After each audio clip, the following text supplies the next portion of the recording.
castillo del dragón. Directo hacia el inframundo. Hola a todos, yo soy Dragón. El día de hoy vamos a mostrarles un video de nuevamente en el Panteón de Belén. En este video vamos a mostrarles y se va a derrotar varios de los relatos que se cuentan ahí. Algunos de ellos, la tumba falsa y el Catrín nocturno. Jack 335 nos contará. Jack 335, cuéntanos. Gracias, Dragón. Hola a todos, soy Jack 335, como Dragón nos informó.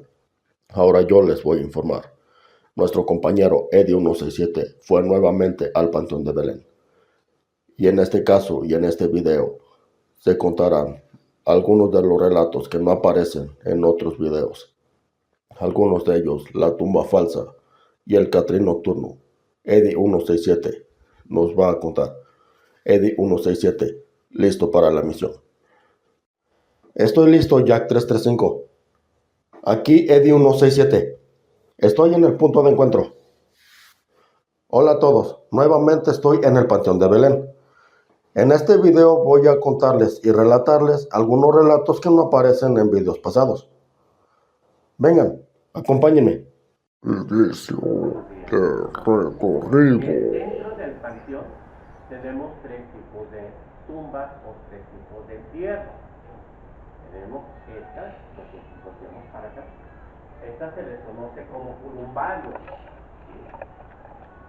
Y son tipo gavetas. En cada una de estas gavetas cabrían hasta 4 cadáveres. ¿Sí? ¿Cómo era el tipo de entierro de aquellos años? Al cadáver lo acomodaban de manera inclinada y lo metían en el ataúd. Después de 4 o 5 años, si había otra persona fallecida, al primer fallecido sus restos óseos hasta el final y al segundo como el primero, pero siempre acomodados. Al decir 20 años, pues ya estaban los 4 cadáveres. Cada una de estas tumbas para aquellos años valía 25 pesos en monedas de oro. Era el precio, era un precio sumamente muy caro. Pero bueno, en la parte de arriba, si nos fijamos, existen estos triángulos. En estos triángulos, por lo regular, iban los niños o los bebés en la parte superior. Y bueno, vengan para acá. Ustedes me dicen cuando tengan una...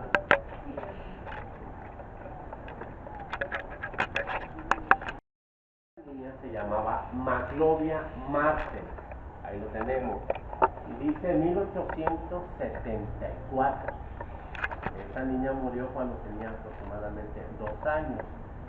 ¿Ustedes creen que para aquellos años ya existía la fotografía? ¿Y más a colores? No, ¿verdad? A ese tipo de imágenes, no es, bueno, es una imagen, más no es una fotografía, es una pintura, básicamente. Si nos fijamos, se le conoce como arte funerario. ¿Qué es el arte funerario? Esta niña murió, inmediatamente que murió, la abrieron como si fuera una necropsia, esta parte. Le quitaron todas sus vísceras. Obviamente le pusieron a servir, o algunos periódicos la cosieron, y una vez que la cogen, la pararon en unos zancos. Le pusieron ese vestido azul con blanco, simulando que estaba parada. Una vez que estaba parada la niña, la maquillaron y la pintaron. Y se le conoce como arte funerario. ¿Ya lo vieron? Sí. Estos se les nombran portavelas. Antes las velas, pues no eran las velas que conocemos que son de parafina, eran unas velas chuecas de cebo de puerco. Entonces, pues eran muy humeantes y muy feas, medias antiestéticas, pero ahí. Nadie me ha preguntado en este caso si estas no tienen epitafio. Muchas personas me dicen que son tumbas que quedaron vírgenes. No, no son tumbas vírgenes. Lo que pasó que en aquellos años este panteón fue vandalizado. Se robaban los epitafios, generalmente eran de mármol o de cantera. Se los robaban y los revendían. Es como el equivalente hoy en día que se roban las computadoras de los carros, el cobre, entre otras cosas. Entonces, pero si alguien en particular me dijera, ¿y qué familia está enterrada exactamente en esta tumba? Contamos el número de pilar o el número de arco y vemos la posición y ahí tenemos un directorio donde nos aparece qué familia está enterrada. ¿Dudas hasta aquí? Bienvenido. Gracias. Volteamos de este otro lado. A este lado se le conoce como Camposanto. Me van a decir ustedes qué diferencia hay entre este panteón y los nuevos que han visitado. Pues en sí hay una diferencia. Aquí nada más hay puras cruces, sin Jesús, y en los otros hay el Sagrado Corazón, la Virgen de Guadalupe, el crucifijo con el Jesús, con Jesús. Si nos fijamos, muy pocas cruces para empezar, ¿sí? Y no es que se la robaron, es que el 90% de los enterrados aquí o fallecidos eran masones. Eso es. Por lo que sí hay cruces, el 10% eran católicos o del clero, como le digan ustedes. Otro dato interesante, si vamos a los nuevos panteones, parecen como casas del Infonavit las tumbas, o del Fobiste, están pegaditas. Y aquí, ¿qué es lo que estamos viendo? Hay mucho espacio. ¿Sabían un dato interesante? Que este panteón solamente funcionó durante 48 años. Es decir, 1848-1896. Y ya no se vendieron las tumbas. Es por eso que no se alcanzó a saturar. Que encontramos la diferencia, ¿verdad? ¿Por qué fue clausurado el panteón? Porque como la mayoría de los que están aquí sepultados tristemente murieron de enfermedades virales. Y cuando trasladaban los cadáveres aquí, había la creencia de que todos los virus, mejor dicho las enfermedades virales, las bacterias se quedaban impregnadas tanto en los pilares, en los nichos, en los mausoleos, en las tumbas. Esa es parte. Bien. Esa pandemia fue de lepra y unas enfermedades gastrointestinales, algo parecido como el cólera. Entonces las autoridades dijeron, pues sí, como lo está diciendo el caballero, al levantar las tapas, pues iban a salir gérmenes, iba a haber más muertes. Entonces deciden mejor clausurarlo. Sí hubo después entierros, pero más adelante, pero fueron más adelante. Y solamente las personas que tenían propiedad, pero ya no se vendieron nuevas tumbas. Ese es un segundo tipo de entierro. Más adelante vamos a conocer dónde estaba la fosa común. La fosa común era para la gente pobre. Este panteón siempre se catalogó por ser un panteón de ricos. Véngase, por favor. Sale de los otros pequeñitos. ¿Lo vemos? Si conocen al artista, es un cantante que se llama Enrique Bunbury. Este video fue silenciado por derechos de autor y por el copyright. Se llama Los Inmortales. Lo pueden checar ahí en internet.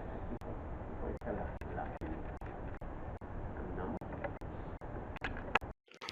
Jóvenes escoceses enamorados.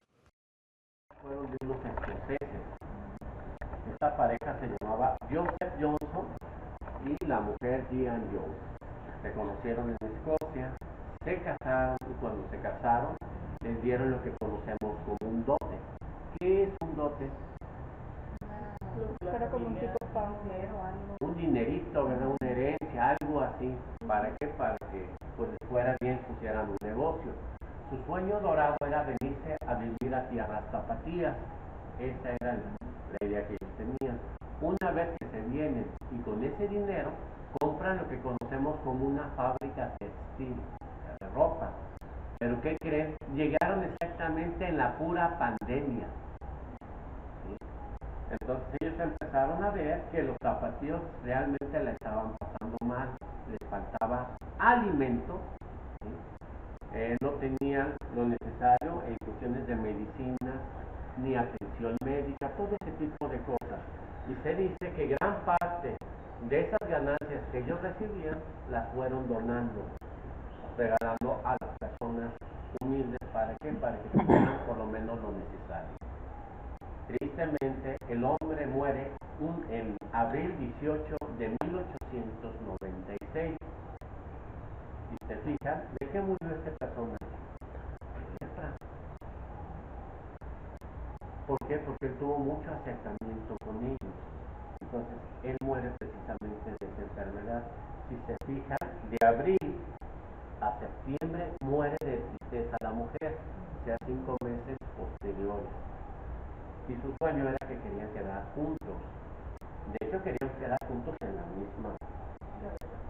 misma gaveta. Pero como tenía como 5 meses de diferencia, tuvieron que hacer el otro cambio de que quedaran juntos, pero hasta cierto punto separados. Los tapatíos, al ver eso, se desbordaron en venir a pedirles favores. Miren, aquí tenemos algunas tarjetas bancarias. Alcanzamos a ver. Entonces, muchos tapatíos, sobre todo cuando debemos. ¿Quién no debe? Yo creo que todo el mundo debemos, unos más, otros menos. Vienen y le piden precisamente por medio de la oración a las 12 del día, pues que les ayude a pagar sus tarjetas. Una vez que se pagan las tarjetas, los tapatíos vienen y las dejan como ofrendas, las tarjetas y algunas velas, en cuestión de agradecimiento. Y se le conoce como esas tumbas milagrosas. ¿Dudas? ¿Preguntas? La tumba falsa. Esta tumba iba a ser sepultado con Jesús López Portillo, abuelo del ya tristemente fallecido presidente José López Portillo. Y en esa época, justamente el 16 de enero de 1890, pues tristemente tenía un cáncer pues ya incurable. Y el doctor le dijo a su hija, viene siendo hija del mismísimo José López Portillo. Y justamente le dice, ¿sabe qué? Prepare todo, su padre va a morir mañana. Ya hizo todo, hizo los trámites funerarios, demás. Y el día siguiente, que es el 17, pues amanece pues ya mucho mejor. Y justamente le pregunta, ¿cómo se siente papá? Y le dice, pues ya mucho mejor, ya me siento sano. Y es la tumba quedó así. Y este señor duró 11 años vivo. Murió en el año de 1901 y fue sepultado en el Panteón del Hospital. Desconozco la ubicación de su tumba. Y eso sí, hasta la fecha es conocida como la tumba falsa, porque no hay nadie sepultado ahí. Existe la tumba como tal, sí, pero no hay cadáver.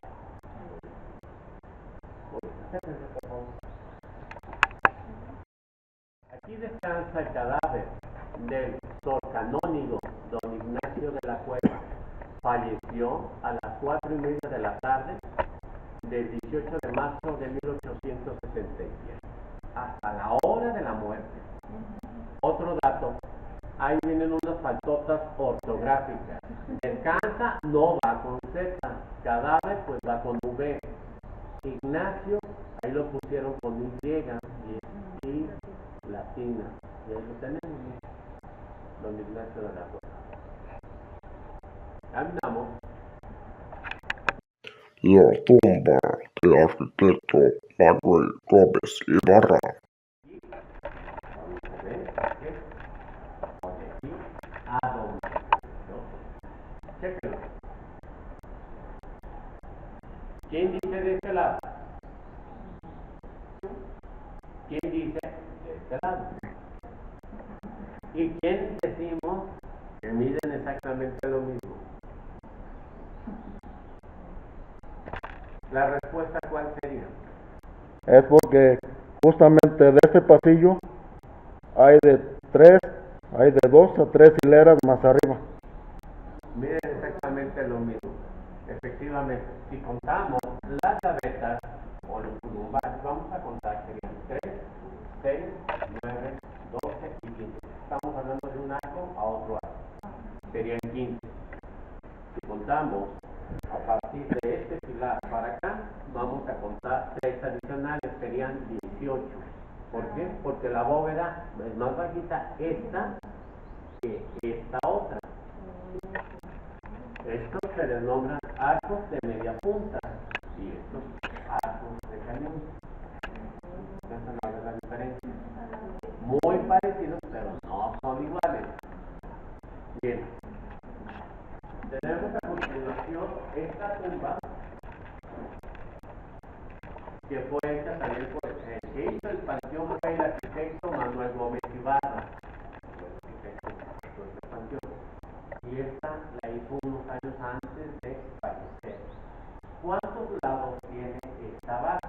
Tiene 8. 8. ¿Cómo se le conoce? Octágono. Octavo. ¿Cómo se representa el infinito? 8. Pero apostado. esa es numerología masónica. Entonces, cuando muere precisamente el arquitecto, él quería tener este trabajo aquí. Pero por una cosa o por otra dentro del cero dijo, pues aceptamos, no sé, otros masones, pero usted no puede quedar aquí. Se dice que este señor muere clandestinamente, lo envolvieron en un petate y lo aventaron a la fosa común. Es una de las versiones que se tiene. Entonces también se puede decir que esta tumba sí está, pero no fue nadie enterrado. ¿Dudas, preguntas? Venga. Lo que pasa es que cuando empezaron a darle una acomodadita a este piso, agarraron estas tapas de otras tumbas que están por ahí y las trajeron y las adaptaron aquí, pero no hay gente enterrada en este.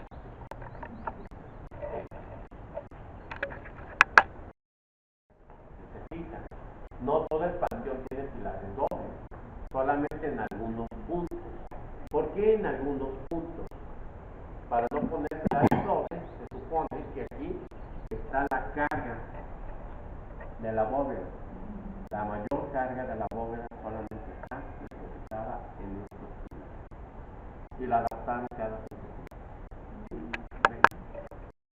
De bebé, chéquenla. Epitafios más bellos de todo el panteón. Fíjense bien cómo el escultor la realizó. Vean las manos, vean el rostro, vean el cuerpo. Casi perfecto. Aquí tristemente muere este doctor, se llamaba José Castro. Y muere cuando tenía 29 años de edad. Tenemos el dato. ¿Quién fue el escultor? Aquí está su firma, M. Islas. En realidad se llamaba Manuel Islas. Si era español, sí era español. ¿Cómo escribe México? Con J. Con J. Dentro de la gramática de los españoles, ellos pueden utilizar la J y la X, y es permitido. Se dice que ese personaje, desde que nació, tenía pocas esperanzas de vida. Fue una persona muy estudiada. Entonces, tenía pocas defensas en su cuerpo y es precisamente que muere precisamente de 29 años. Don José Castro, toda su vida, una vez que se hizo doctor, daba consulta totalmente gratuita a todo aquel que la requería. Y si tenía la medicina, se la regalaba. Una vez que muere, sus padres se dice que fueron a Grecia y ahí fue donde conocieron a este personaje, Manuel Islas, y fue como lo encargaron precisamente que se realizara. Nos fijamos, el marco es totalmente hecho de mármol y el árbol que tenemos aquí fue hecho de marfil, el colmillo de elefante. ¿Ya lo vieron? Esta mujer, ¿quién creen que era o qué representaba? No, ni la mamá, ni la esposa, eran una de las famosas plañideras, mujeres que se contrataban, las famosas lloronas, porque antes se creía que entre más escándalos hiciera dentro del velorio, esa persona iba a llegar más rápido al cielo. Todavía en la actualidad tenemos algunas funerarias que cuentan con este servicio. Estas mujeres no iban de a gratis. Una mujer, una plañidera, actualmente cobraría entre 3.500 y 4.000 pesos por hacer un verdadero escándalo. Y por eso está aquí representada. Yo les comenté que esta funeraria Martínez del Toro tiene ese servicio. Pero yo les voy a hacer una pregunta. Una clase media, ¿cuánto cuesta, no sé, una incineración, cremación? Entre 12 y 15.000 pesos, 16.000 pesos, dependiendo. Antes estaba totalmente prohibida quemar a los cuerpos, no los veía ni en la iglesia. Actualmente sí, pero vuelvo a lo mismo. Si una familia de clase media con trabajo va a pagar esa cantidad, ¿ustedes creen que va a tener todavía otros 3.500, 4.000 pesos para contratar a una mujer? Pues no. Bien, una vez que fue enterrado, igual que los escoceses, vienen a las 12 del día y le piden por la salud de algún familiar, algún conocido, y una vez que se alivia, vienen y traen veladoras como ofrendas en agradecimiento. Tenemos aquí unos dulcecitos, unas paletitas hacia abajo. Seguramente estos fueron de algunos bebés o algunos niños que se alivieron y los representan por medio de niños. Tenemos aquí algunos rosarios y algunas cosas de esas. Manuel Islas, aparte de haber hecho esta gaveta, se dice que fue el que hizo la tumba del señor Benito Juárez. Benito Juárez fue enterrado en el Panteón de San Fernando, en Ciudad de México. Ya que tengan tiempo, chequen para que vean lo hermoso que está esta tumba. Lo que tiene mucha tradición. Dudas, preguntas. Antes de que otra cosa suceda, quiero hacer una intervención o colocación. En este caso, José Castro y la tumba de los escoceses no son santos, son intercesores, porque vamos a decirlo mañana. ¿Por qué le resta si no son santos? Solamente intercesores. ¿Habían visto esta calle aquí en Guadalajara? Sí. ¿Sí la conocen? Es lo que conocemos como la zona zapatera, ¿verdad? Pues aquí estuvo enterrado precisamente este licenciado y gracias a él se le otorga esta calle.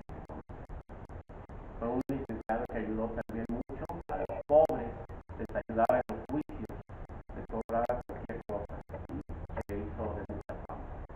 Carlos dice, a la niña tenemos esta abreviatura, doña, vamos a ver, Ramona Arias. En aquellos años se utilizaba que si eran hijos de nobles o hacendados de mucho dinero, desde que nacían el niño o la niña, se les otorgaba ese título, don o doña, independientemente que tuviera un segundo de haber nacido. Aquí tenemos la pérdida. Esto se le conoce como una prosa funeraria de unos padres que despiden tristemente a su hija. Y dice, era preciso que la dura pasa, tu preciosa existencia destrozara. Era preciso que de virtud currara. Fuiste modelo y no debías durar. Y puesto que Dios en sus arcanos ha dispuesto quitarnos tu consuelo. Vive dichoso y feliz en el cielo, y a nosotros nos toca llorar. Su familia desconsolada le consagra este recuerdo. Murió el 1 de mayo de 1863. Miren las tristes palabras de un padre al despedir a su dudas, preguntas. Que por cierto, aquí hay un dato curioso. ¿Sí recuerdan cómo eran los estos letreros que tenían tiendas de abarrotes, farmacias y más? Sí, Justamente, ese es metálico, ¿sí? justamente eran como, eran de metal. Metálicos. Entonces, si se fijan lo que está comentando el Señor, vamos a encontrar diferentes tipos de epitafios. Unos son de mármol, otros son de cantera,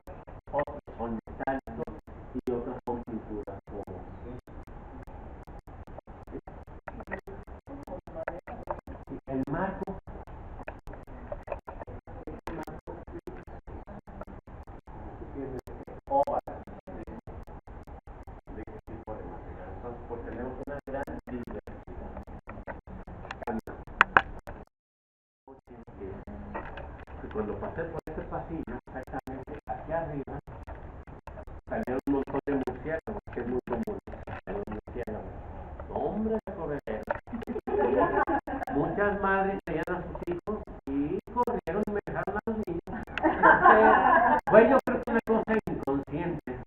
Ahorita me da risa, ahorita que estamos pasando, ¿no? Y el murciélago parecía como películas así del santo.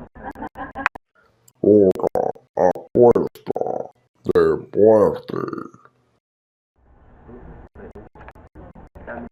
¿Me permite contar un relato sobre este pasillo?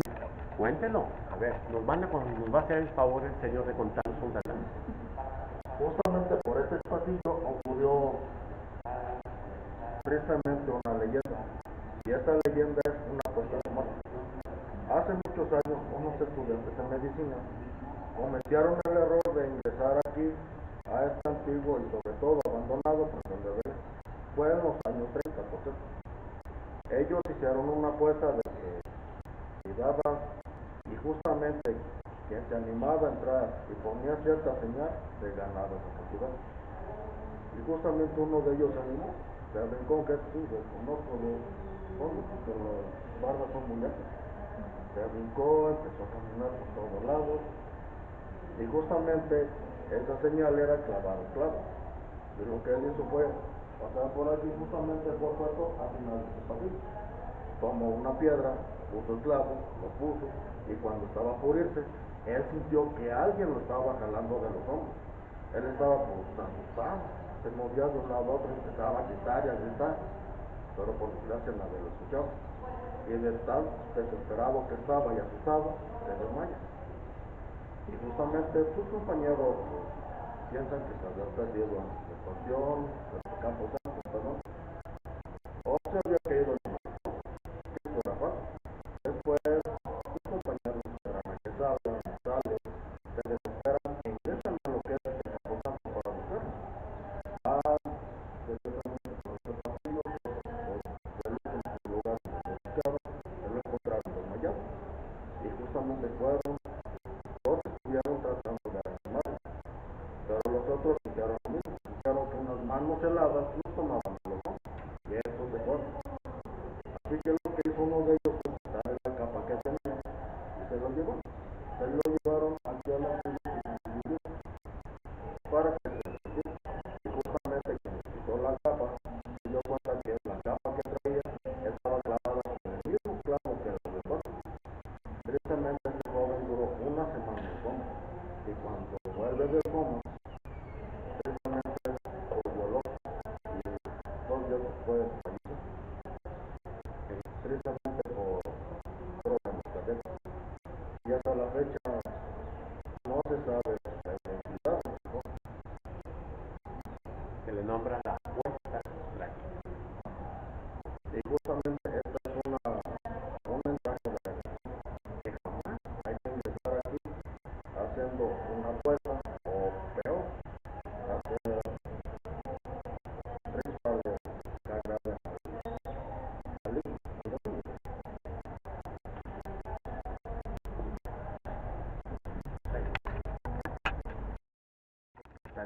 ¿Han ingresado alguna vez? Se dice que donde está esta barda o esta pared, todavía el panteón tenía como unos 150 metros más para allá, y ahí era donde estaba la fosa común, ¿sí? Pero ¿qué creen? Cuando empieza la urbanización de las calles, le quitan ese espacio al panteón. Se lo quitaron definitivamente, y ahí quedó la fosa. ¿Qué fue lo que hizo el gobierno? Pues le puso una capa de concreto, y abajo, abajo está la fosa común y arriba está ese edificio. ¿Ustedes creen que revolvieron los cadáveres a los familiares? No, No, ¿verdad? hasta la fecha siguen ahí. Siguen ahí.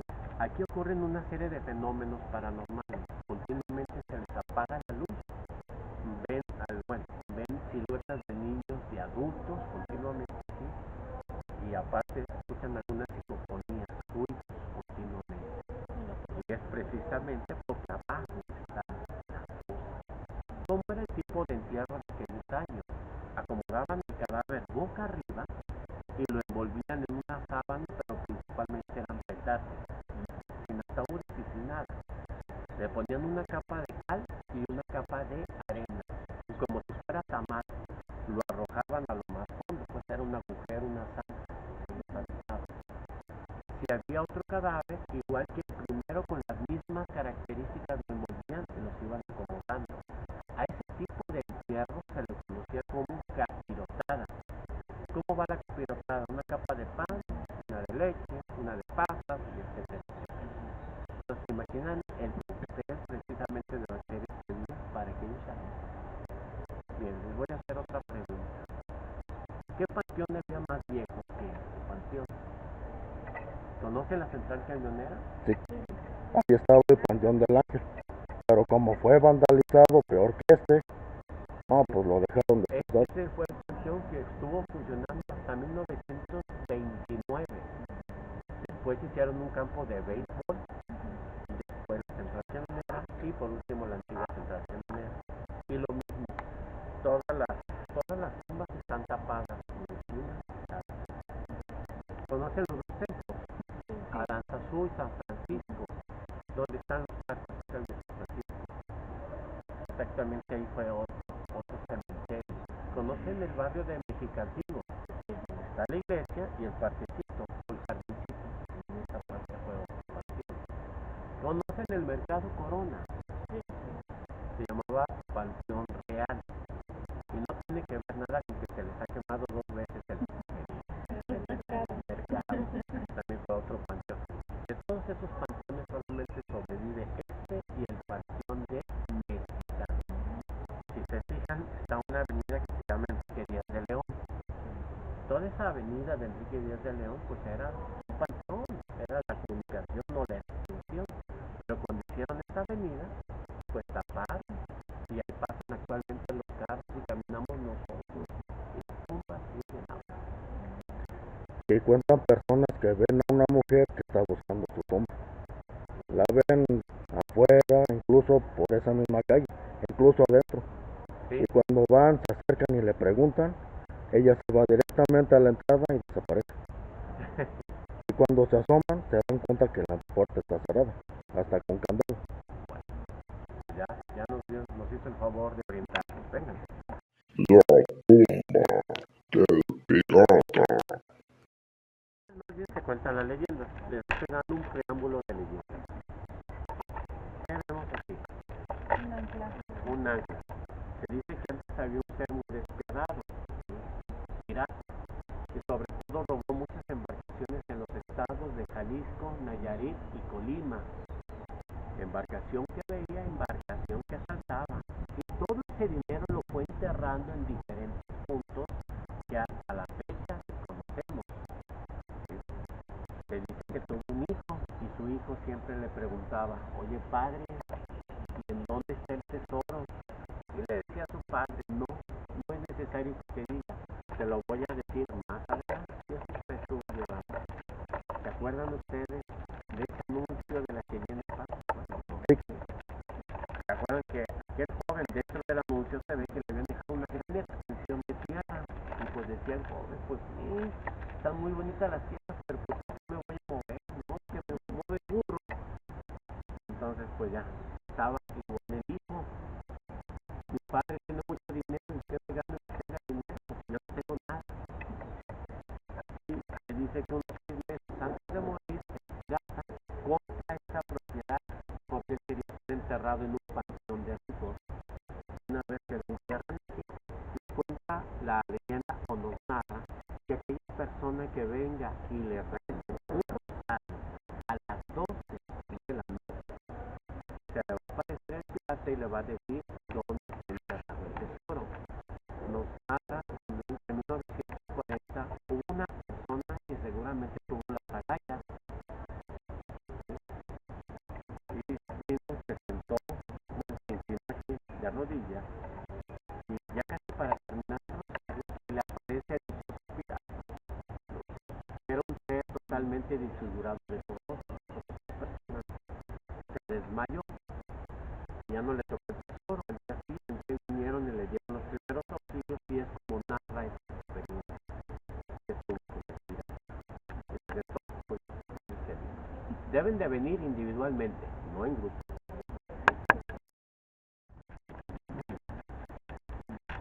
un símbolo también de los masones. Esta pared aparentemente parece como un reloj de arena, pero no es un reloj de arena, es un reloj de agua. En esta parte de arriba está un recipiente con agua. Aquí debió haber tenido un pivote con algo popote. Conforme va pasando el tiempo, pues iba goteando el agua hacia abajo. Pero es el equivalente a un reloj de arena. Estas alas que vemos aquí nos representan que el tiempo pues no está estático, que el tiempo va volando, va caminando. Estas alas. Y en sí la estructura es una forma masónica. Se le nombra Hepsidra. ¿Dudas? Este mausoleo que tiene los vidrios. Van a ayudar. ¿Qué movimiento pasó de 1926 a 1929? ¿Qué movimiento tiene? Efectivamente. En ese entonces estaba el señor Plutarco Elías Calles. Era un general de mucha fuerza, mucha voluntad de ese señor. Y traía un pleito casado con la Iglesia Católica, o sea, el clero. Entonces, el clero, antes, dentro de lo que manejaba lo que conocemos como el registro civil. Y Plutarco le dijo a la Iglesia, ¿sabes qué? Ya deja de estar manejando eso me toca a mí. Tú encárgate de hacer tus misas, de los sacramentos, de tus confesiones, y a mí déjame lo administrativo. La Iglesia Católica dijo, no, porque te lo voy a dejar. En tantos años que estoy manejando eso, tú me lo quieres dejar. Y se hicieron de palabra. No llegaron a ningún acuerdo. El señor Plutarco Elías Calles dijo, bueno, ok, si no me vas a hacer caso, está bien. Sacerdote que yo mire, que son misas, sacerdote que voy a fusilar. Y así fue. No anduvo con que deja un escrito y lo mando, no sé, a la Cámara de Diputados a ver qué me resuelve. No, yo mismo resuelvo aquí el problema. Los voy a matar. Se dice que se traían grupos de sacerdotes para ser fusilados cada 15, 20 días a este lugar. Y algunos sacerdotes mañosos decían, mi última voluntad es meterme a este mausoleo que tiene vidrios para hacer una oración. Las fuerzas federales decían, 15 minutos más, 15 minutos menos, vamos a matar. Se metían. En ese mausoleo no tiene piso, tiene una especie de reja. Daban la reja y se jugaban como chavos. ¿A dónde va? A este túnel, a la casa de los perros, 1.2 kilómetros de distancia.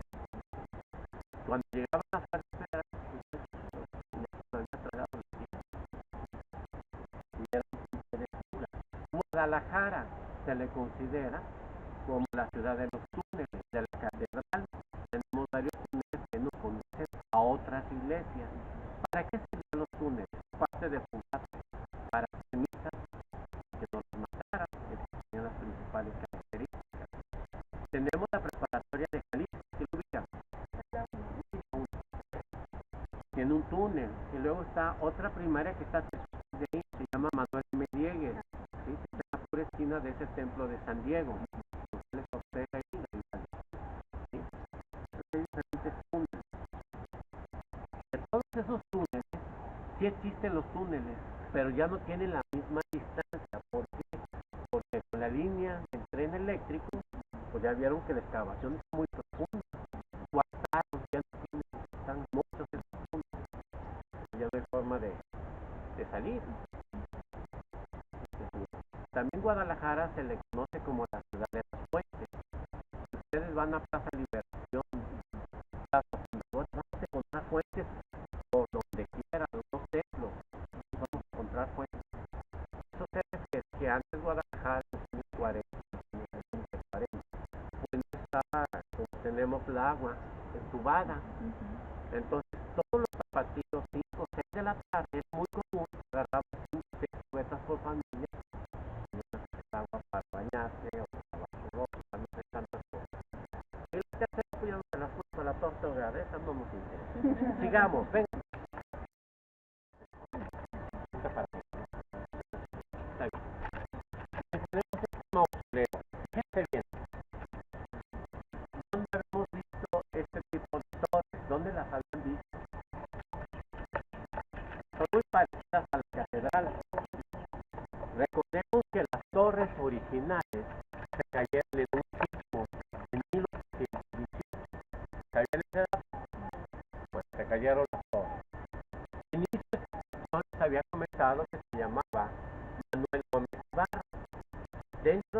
trabajo del señor Manuel Gómez Ibarra, hizo el panteón y al caerse esas torres, él mismo las hizo, torres que se encuentran en la actualidad. ¿Han ido al Cabañas? Está una cúpula del fuego, ¿sí? También la hizo él, pues, entre otras cosas. Al otro lado de la catedral está el sagrario, también hizo algunas intervenciones en esa iglesia. Por eso se parecen un poco. Tenemos dos mujeres. ¿Quiénes eran esas dos mujeres? Leora o Llorona. Llorona, ¿verdad? La Nidera, esas que tenemos ahí. Tenemos este óvalo amarillo y tenemos estos cuernos. Estos cuernos nos representan el alfa y el omega, el principio y el final. ¿Sí?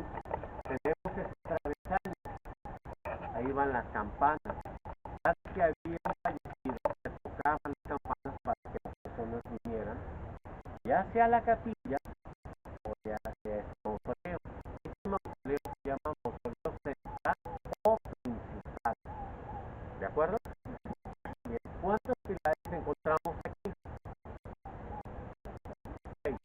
En la parte trasera hay otros 6, serían 12. ¿Cuántos apóstoles tenemos? 2 apóstoles. Voy a la numerología de ellos. A los lados tenemos unos vidrios y ahí comúnmente se enterraban. Bueno, tenemos 64 catacumbas. A partir de este momento quiero mencionarles que esta fue la primera rotonda de los hombres ilustres. La segunda está a un costado, vaya la redundancia, de la catedral. Se llamaba Hombres Ilustres y en la nueva se le conoce como Jaliscienses Ilustres. ¿Cuál sería la diferencia? Las diferencias aquí están o estaban restos humanos pero de hombres y en los otros hay hombres y mujeres. Exactamente, esa es la respuesta. ¿Qué mujeres tenemos? Una de tantas.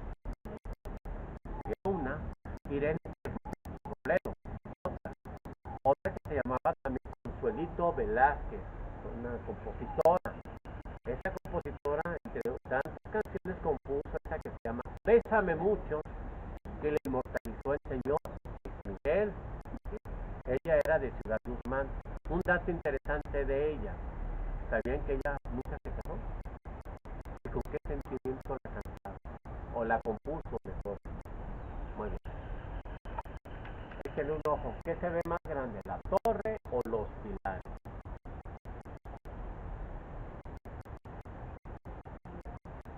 ¿Qué dice esta jovencita? ¿Qué se ve más grande, los pilares o los pilares? Bueno, ya, cada quien ya le pensó. No me digan la respuesta. Yo no soy maestro que vengo aquí a dictaminar quién sabe quién no sabe. Es El misterioso monje. una perspectiva. Pues vamos a subir a ver qué encontramos. Pero antes me permite contar ciertos datos sobre esta escalinata. Mira, adelante. Justamente en esta escalinata, en el 96, una pareja de soldados estaba justamente en la parte media, estaban tomando fotos. Y justamente de un lado estaba el camarógrafo y del otro lado el papá de la novia. Ambos estaban aquí tomándose fotos. Y justamente por esta parte sale un misterioso monje. Hágase cuenta como si yo fuera el que sale. Justamente los modelos del siguiente, sale por la escalinata, pasa por el mango y desaparece. Y justamente en esa grabación se ve que lleva un crucifijo en forma de boomerang, mismo que se ha podido comprobar que tiene aproximadamente 300 años, tal vez más. Pero eso sí, aquí hay un dato curioso. Habían dos cámaras grabando, solo en una que es en la cámara del papá de la novia, que dio dicho fenómeno. Y hasta la fecha pues, se desconoce por qué desapareció. Otro dato. Nosotros estamos chisando y él se veía que estaba levitando. Lo van a checar en internet. Llevan buenas tareas. Y justamente este monje se apareció nuevamente, pero esta vez por el pasillo que está hasta allá. Cuenta el antiguo subdirector nos llama, todavía vive, José Cristian Barriga. Él contó que estaba justamente en los antes la capilla de velación. Estaban él y dos enfermeras aquí, tranquilas, poniéndose de acuerdo para hacer los mensajes de las exposiciones y de los altares. En cuanto una enfermera le dice, mira, allá está una persona muy rara. Y justamente se ve así, con túnica de monje de las que son de color café. Y lo que él hace es correr rápidamente, yo hubiera corrido, pero sí directamente hacia el pasillo. Y cuando se asoma, no hay nadie. Muy bien. ¿El piso ya lo vieron? Desde que ahorita les voy a decir el porqué. Pues vamos a subir.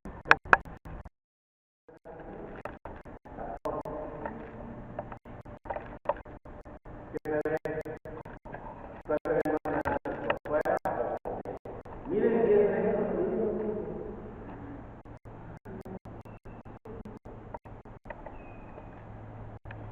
¿Cómo la ven?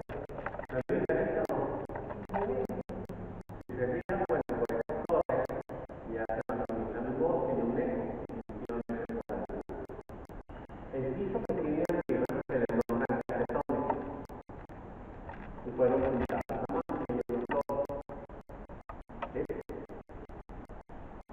Este atrás se le conoce como trilletino. ¿Por qué? Porque está pegado hacia la pared. ¿Quién más encontramos aquí? ¿Se acuerdan? Y el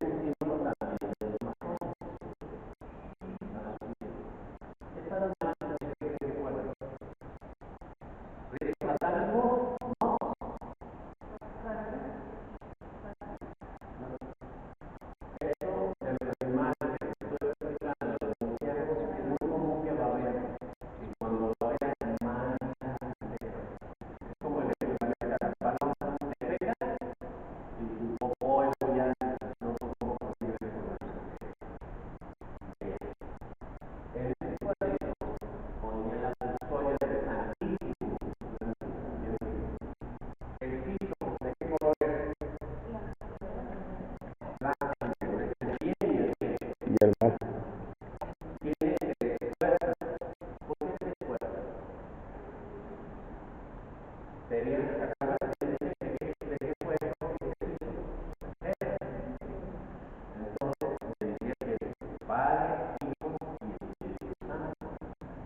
Todos los cadáveres que iban a ser enterrados en este caso de los personajes y bajar por ese otro lado. Asómense para que vean el tipo de piso. Este es un piso que tiene tierra, pero al final de cuentas es tierra o polvo. Pero no se sabe lo que es el piso.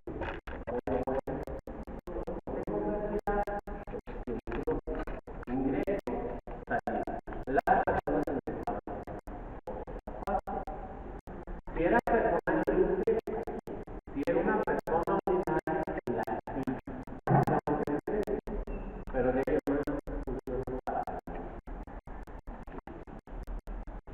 ustedes no recuerdan dentro de la historia de 1962 hacia atrás, antes de la persona daba misa. Las misas finalmente se latín que se dio de 1963 en adelante hasta lo que está de frente como actualmente por los fieles y el idioma dependiendo de cada ciudad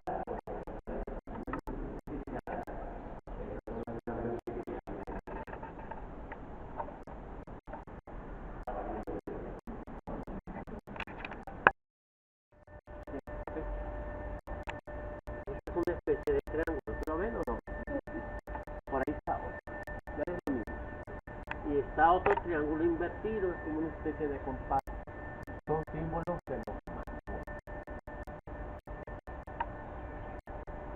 Sigamos caminando despacio. Patio Eso y pasó en Rosario. en abril, porque unos albañiles estaban reparando y restaurando tanto tumbas como nichos, incluso mausoleos. Sí. Y justamente Eso ocurrió en el día de la Santa Cruz. Y unos albañiles hicieron una fogata en la parte media de ese pasillo. Y uno que se llamaba Don Toño se le acercó a Pancho, mismo que estaba acostado así. Estaba acostado en su zarape y tenía puesto su sombrero tapándole la cara. Se le acerca y le dice: Don Pancho, venga, le invitamos algo de cenar. Que de paso le invitamos a rezar el Sacrosanto.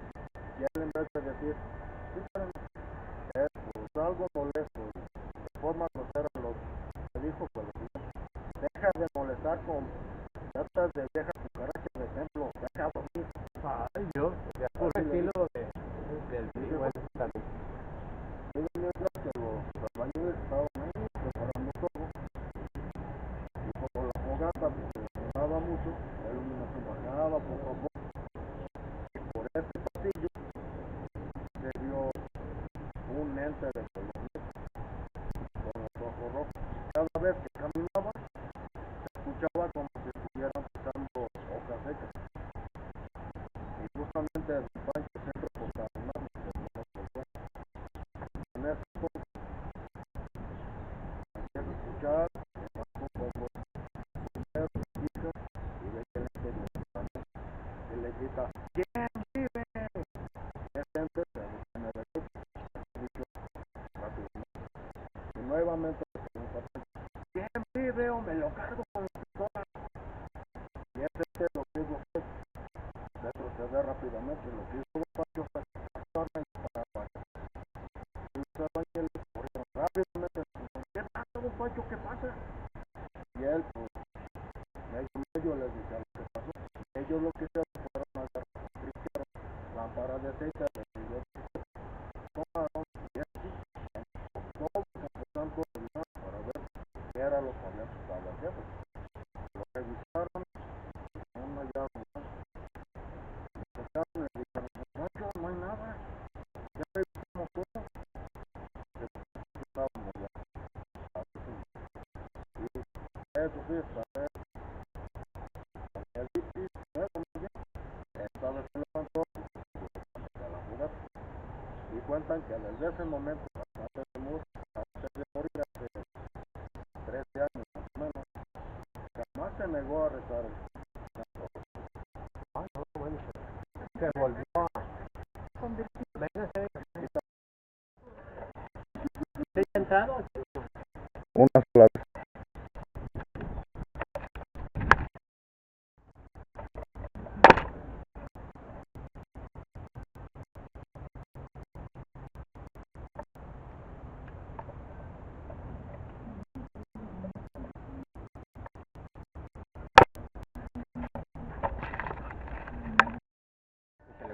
Como la Cleopatra, que era directamente. Este pasillo se le conoce como el pasillo de los pobres. Aquí era donde tenían las personas de encerradas. Esta puerta se ve mucho más pequeñita que la puerta donde ustedes ingresaron. Es mucho más austera, en pocas palabras. Ya le dieron la forma del martillo. ¿Cuándo han visto un martillo dentro de un panteón? Como también de los masones. El martillo significa poder, significa equilibrio, significa autoridad. Cuando está en parte con la autoridad, en medio, ahí va el punto. La parte de los maestros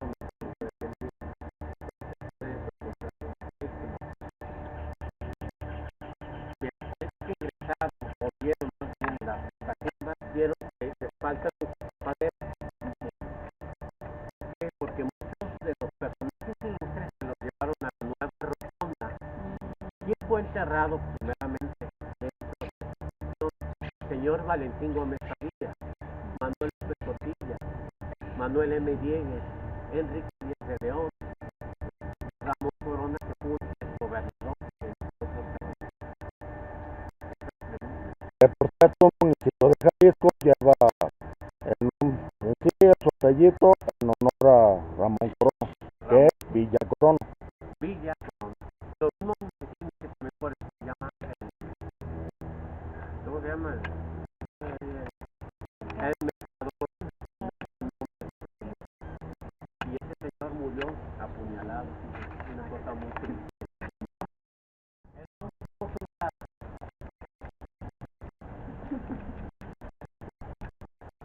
los escalones. El tamaño de los escalones que están muy reducidos. Miren, yo salgo de 9 abajo. ¿Por qué? Porque siempre mi mirada va a estar hacia abajo. Perdón este detalle. El arquitecto Manuel Gómez Ibarra hizo este fin de obligarnos, no de querer, obligarnos a siempre tener respeto de alguna manera. Entonces muchas personas que son de voz, no era eso, simplemente era parte de esa estrategia. Pabellón es conocido como el pabellón de los angelitos. Porque hay una.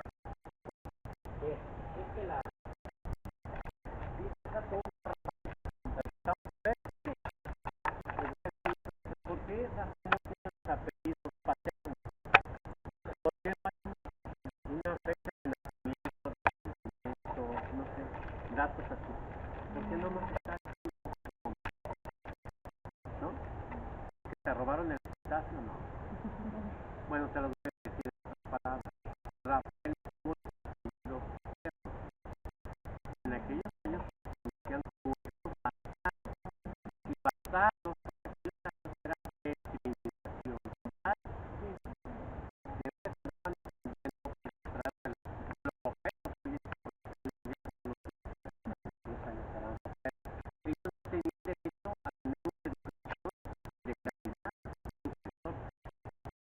Derecho a tener un sueldo, un salario digno, siempre eran muy relegados. Si lo veían en las calles, cerraban las casas. No había esa situación que tenemos hoy en día, y mucho menos ese derecho.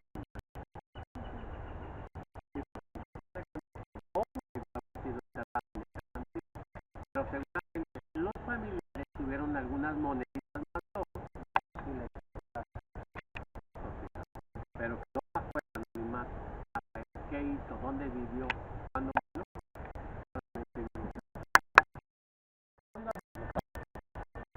Habían visto una escalera en un panteón.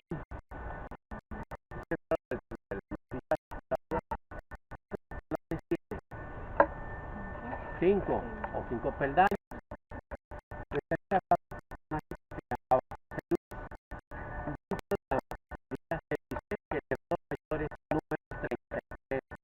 ¿Por muerte de quién? Y así fue. No hay ninguna cruz ni ningún santo ni solamente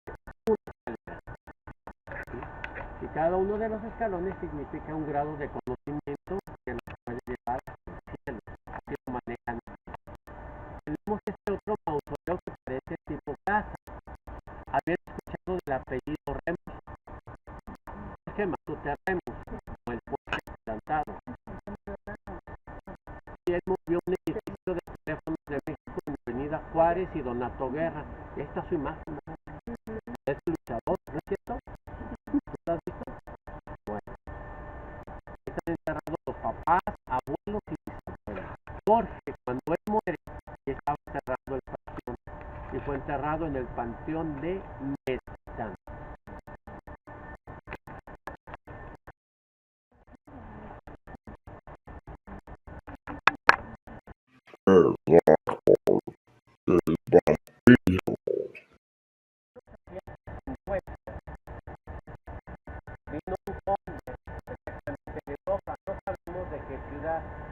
Pero este conde se le conocía con el nombre del conde de Valdós.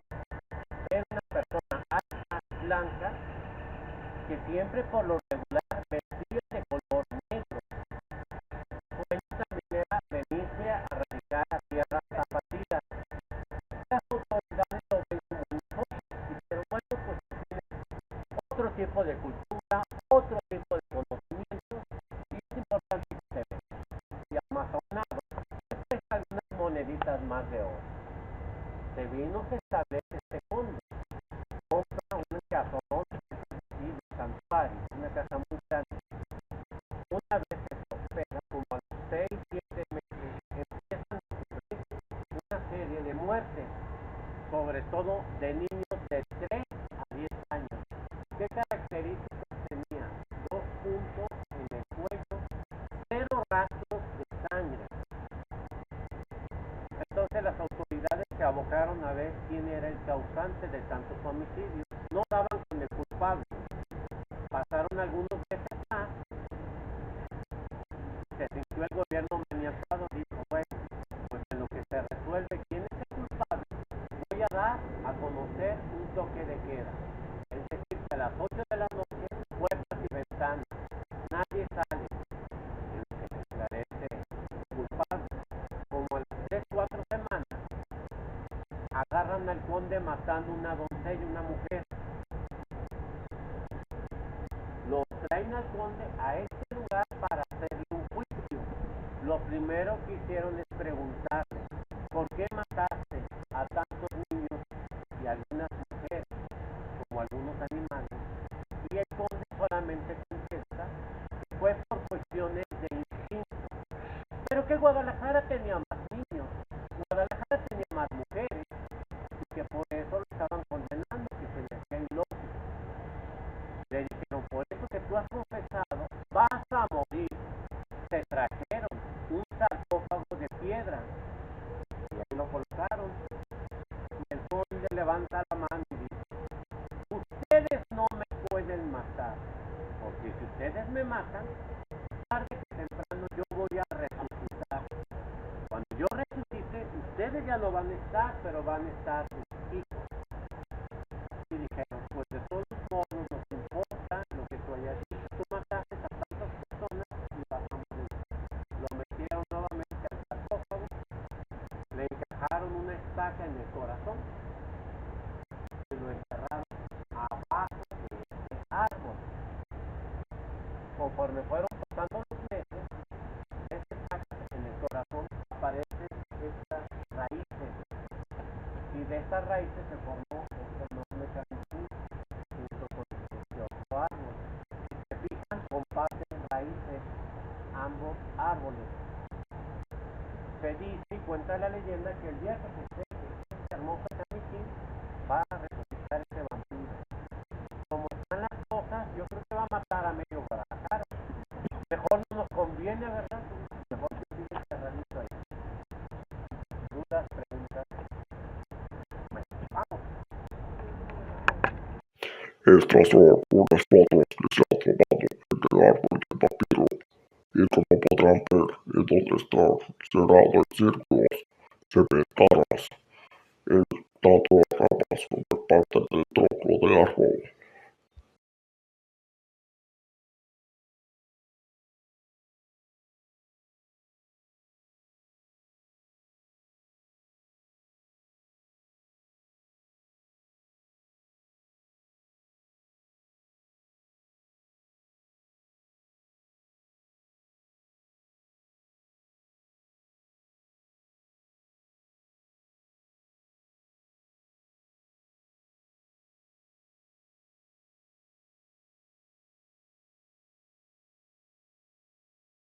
O este travesaño. En aquellos años, esto debió haber sido un portón, una puerta, y por aquí pasaban los cadáveres, por este pasillo, y luego agarraban el pasillo de los pobres, y ahí iban a ser enterrados. En vez de darle la vuelta por donde ustedes ingresaron, los pasaban por aquí. Ahí. Más escudo, es de estilo neogótico. Este que está aquí. ¿Dónde habían visto este tipo de torre? El Platorio. Sí, Nuestra Señora del Rosario. Aquí está enterrado, bueno, esta tumba, la otra, es un estilo neoclásico. Son los clientes o los que vivieron con mucho más poder que el resto de los otros del panteón, los fallecidos. En este está enterrada una familia de apellidos Luna por fuera. Fue un grupo de empresarios que hicieron el camino real de Guadalajara a Colima. ¿Se imaginan la cantidad de dinero que tuvieron para haber hecho esta carretera? Y al otro lado están los fundadores del tequila, Cuervo, de Cuervo.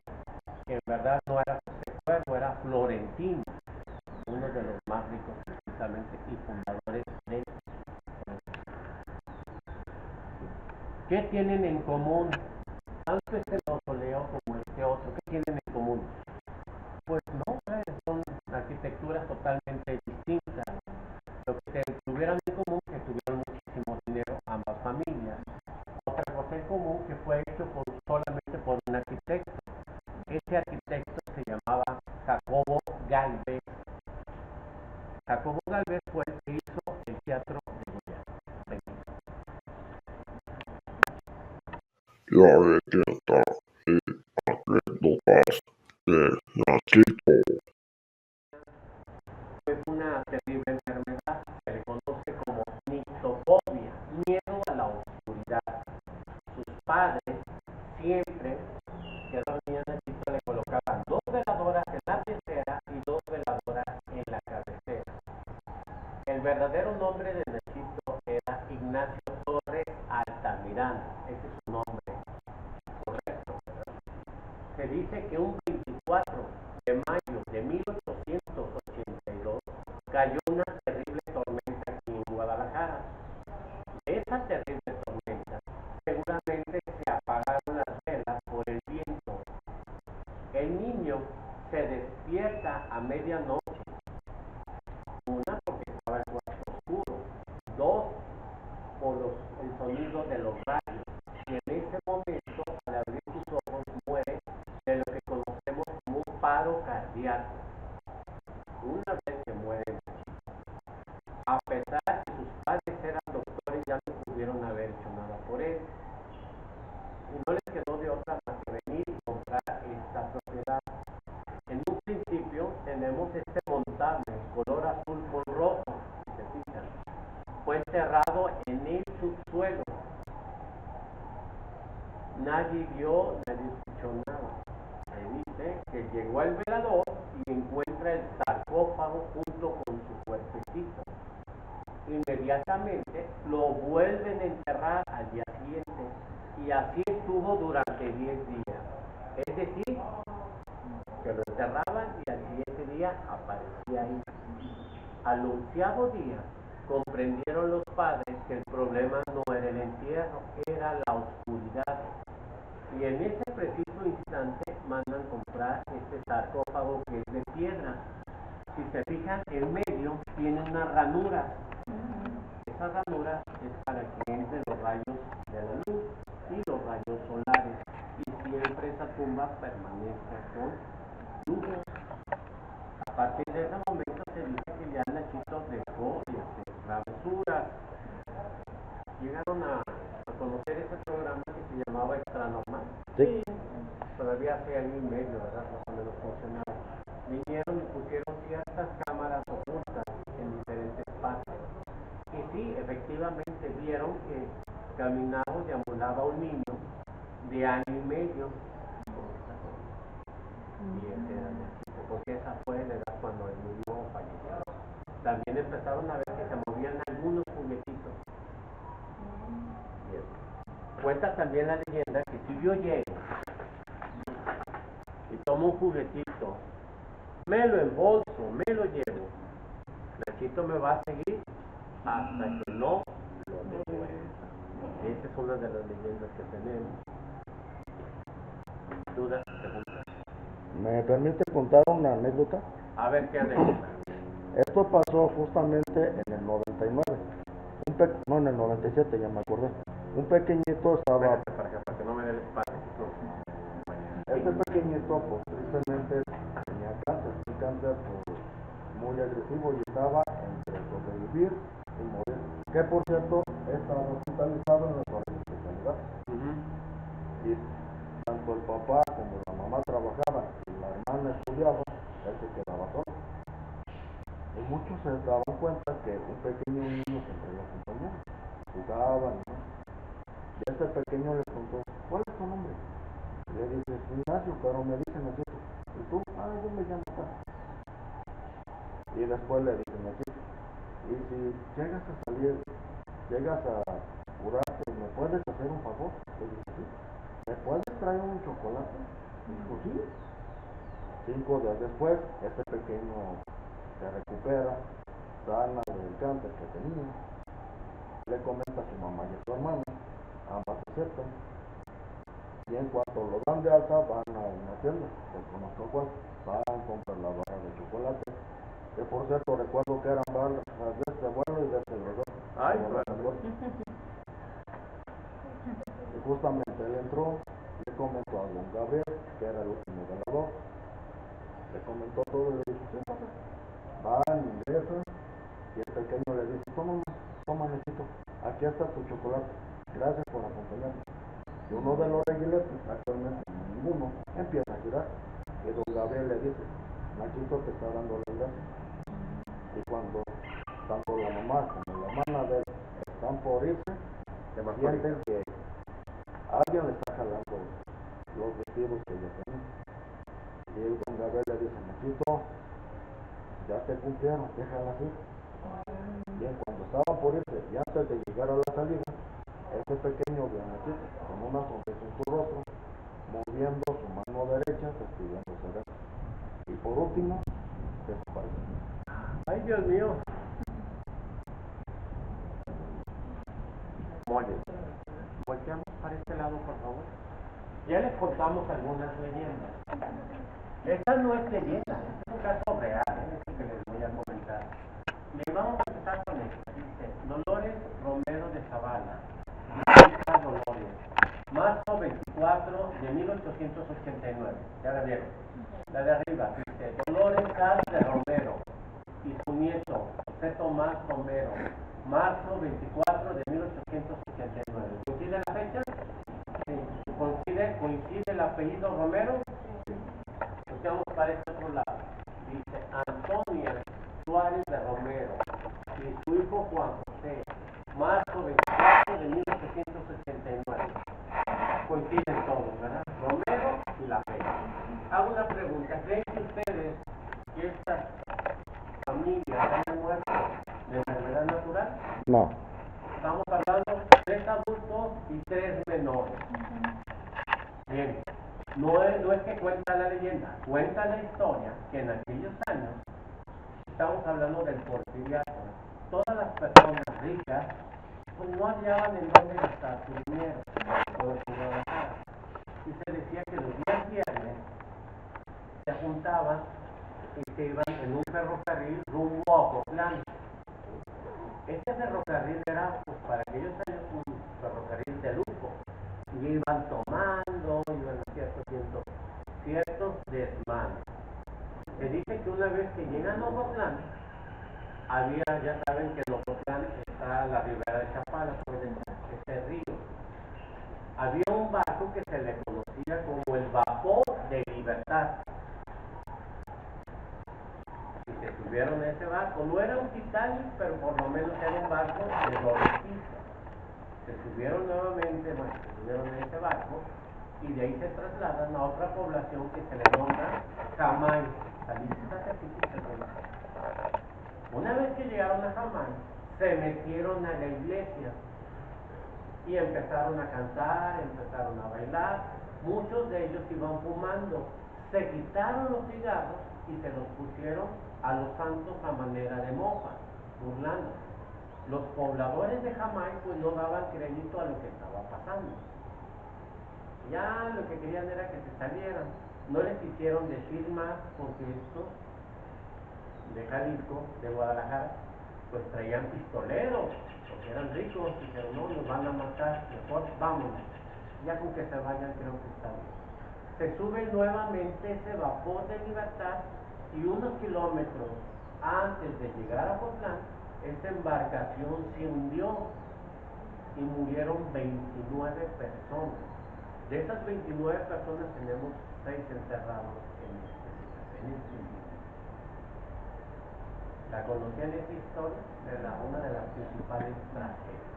Bien, ya que estamos aquí, vamos a ver esta otra. Dice, Archibaldo Ray, dice Salem. Salem es una población de Estados Unidos y pertenece a Massachusetts. ¿Sí?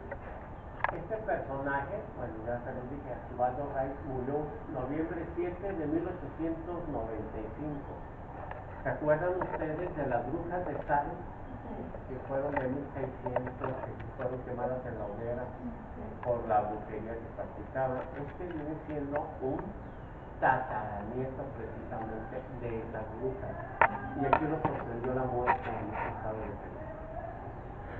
¿Sí? Oye, ¿dudas, preguntas? Vénganse, por favor. Esta calavera, ¿se acuerdan que les comenté que es de la familia de José Cuervo? ¿Ya vieron la calavera o no? Es otro símbolo también de los masones, de la masonería. Vénganse para acá, no se tuerce de su cuerpo. Muy bien. Por último, El Catrín Nocturno. La tumba que ven aquí a mis espaldas es el mausoleo de la familia Arévalo. Y en este mausoleo se cuenta una leyenda escalofriante, misma que contó el último velador que estuvo aquí. Y justamente ese relato se titula El Catrín Nocturno. Y es el siguiente. Don Gabriel fue el último de los veladores que tuvo ese camposanto en los años 40. Y él contó un suceso pues horrible que le pasó a su predecesor. Él contó que su predecesor lo único que hacía era limitarse a esperar a la hora de cerrar para resistir hasta descansar. Él estaba sentado del lado izquierdo de la entrada del panteón de Belén. Y en cuanto de repente mira a su izquierda y ve que de ese mausoleo que está aquí sale un misterioso Catrín. Y este mismo lo que hace es lo siguiente: sale por el mausoleo, sube por las escalinatas centrales, baja por las escalinatas de la izquierda o de la derecha, rodea algunas tumbas, se vuelve a subir, baja por las escalinatas centrales e ingresa aquí. Pero eso sí, cada vez que pasaba por el velador, en este caso en la vista, lo que él hacía era agachar la cabeza. Y eso se le hizo muy raro. Así que lo que hizo fue levantarse y buscarlo para pedirle que haga favor de retirarse, que ya no son horas de visita. Fue, lo buscó y de plano no lo encontró. Y pensó, bueno, se ha de haber ido mientras que yo estuve buscándolo. 3 días después volvió a aparecer. E hizo lo mismo, pero eso sí, como se fijó que ese mausoleo pertenece a la familia Arévalo, en ese entonces era gente poderosa sobre todo, tenían fama de violentos. Así que lo que él hizo fue, pues, vigilarlo a distancia para no tener problemas con ellos. Pero eso sí, se le hizo muy raro que siempre hacía lo mismo. Hasta que un día el velador decide armarse de valor. Y lo que hace es ir directamente. Va, y justamente esta decisión fue lo que le quitó la vida. Llegó y justamente por esa parte se acercó y le dice: señor, haga favor de retirarse, ya no son horas de visita. Y justamente este misterioso Catrín estaba enfrente de él, pero dándole la espalda. Y justamente este Catrín lo que hizo fue voltearse lentamente y con una sonrisa perversa lo invita a pasar. Hagan de cuenta como si yo fuera él. Él hizo esto.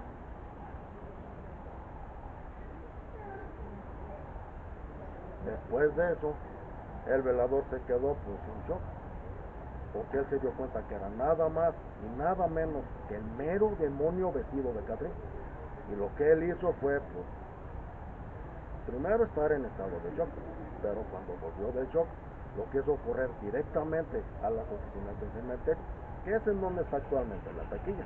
Se encerró a piedra y lodo. Duró 3 días con sus noches ahí encerrado.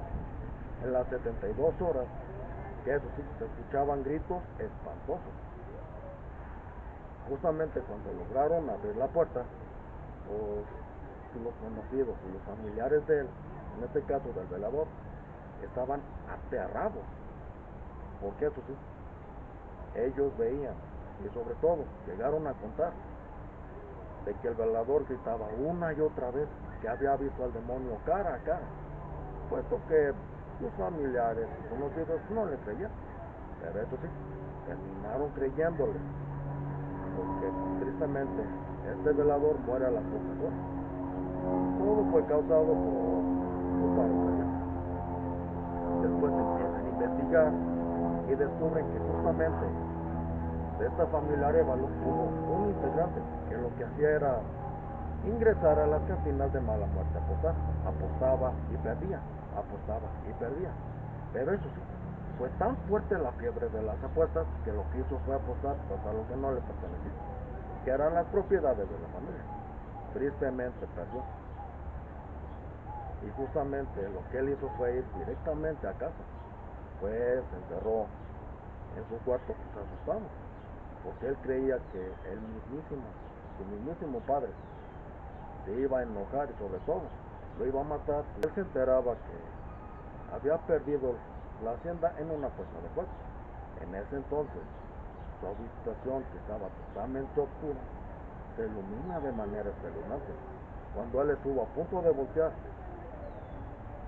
una mano le tocó el hombro y una voz cavernosa y diabólica le dice: "Todo tiempo que te vas a estar, no importa, digo, pues bastante, pero con una condición, el día que yo entiendo toda la cadena, no me importa que sea el día que me muera". Y justamente este joven, como no tuvo remedio, bueno, eso fue lo que pensó, decide aceptar y firma con él su pacto de sangre. Así que el demonio le regresa todo: escrituras, dinero que el autor perdió. Pero eso sí, como este joven no entendió, 3 días después él vuelve a la misma cantina de mala muerte, va y apuesta. Pero eso sí, él se dio cuenta que con que siempre estuvo apostando y perdía, estaba haciendo trampa. Y lo que él hizo fue reclamarlo, cosa que a este joven pues, no le agradó en lo absoluto. En este caso, quien hace trampa. Y en ese entonces, para zafarse, lo que hizo fue provocar un pleito. Que este joven, en este caso el integrante de la familia Arevalo, muere por un balazo directo al corazón. Todo fue tan rápido que ni el mismísimo demonio tuvo tiempo de aparecerse para reclamar esta alma pecadora.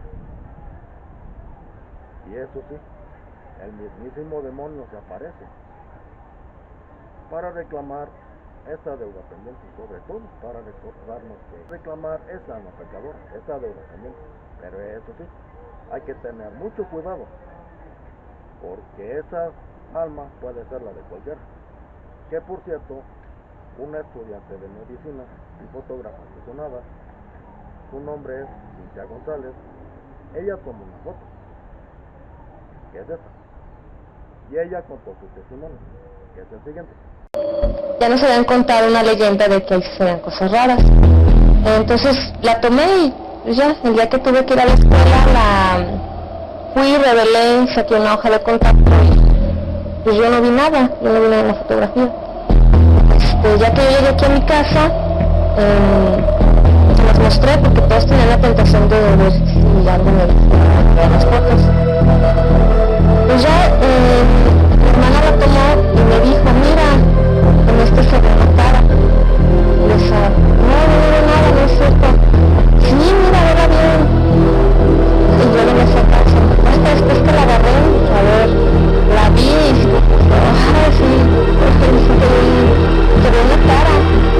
Cintia quería comprobar si en el cuadro que está dentro de la tumba aparecía este misterioso rostro. Había entonces que tomar otra fotografía. En esa foto, sí tardamos un poco en revelarlas, ya que la revelamos, nos dimos cuenta que el cuadro en el que nos apareció el rostro está normal, o sea, aparece sin ningún rostro ni nada. Entonces es cuando más comprobamos que sí se ve algo en esa fotografía, que no es nada más la sombra o la luz que daba el día de la fotografía. Gracias a los días del Panteón de Belén por permitir que se encuentren los relatos en los videos y también por compartir relatos e información en todos los videos del canal, cuya colaboración fue posible encontrar los relatos de los videos del canal. Por nuestra parte, ha sido todo. Los invitamos a suscribirse al canal, activar la campanita de notificaciones y de darle like al video.